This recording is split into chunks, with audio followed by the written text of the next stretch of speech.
Muling ipinagtanggol ni Pangulong Aquino si PNP Chief Purisima sa gitna ng mga kontrobersya na nag-uugnay sa kanya. Noon pa man daw ay kilala na ng Pangulo si Purisima at hindi raw niya ito nakitaan ng pagkakaroon ng magarbong pamumuhay.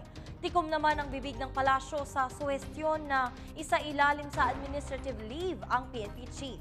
Si Marge Wamar para sa detalye.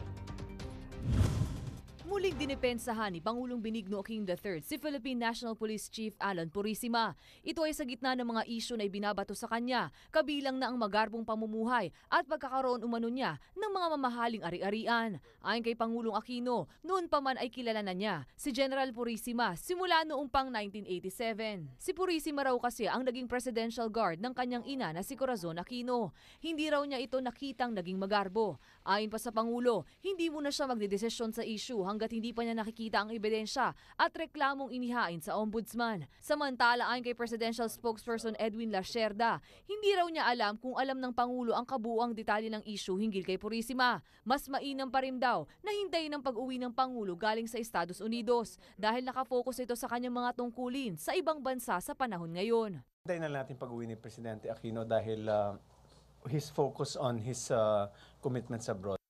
Dagdag pa nila Sherda, hintayin na lamang daw ang nakatakdang pagpapaliwanag ni General Purisima sa issue sa isang forum. Samantala, nang tanungin naman tungkol sa administrative leave para kay Purisima, personal daw itong desisyon ng PNP Chief. Let's give General Purisima also a chance to defend himself.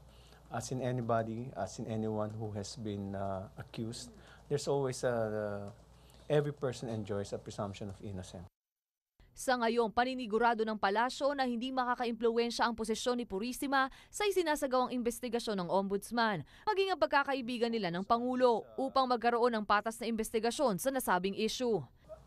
Friendship is never a hindrance to whenever there is a call for an impartial investigation. And so the impartial investigation will be conducted elsewhere, and you can be assured that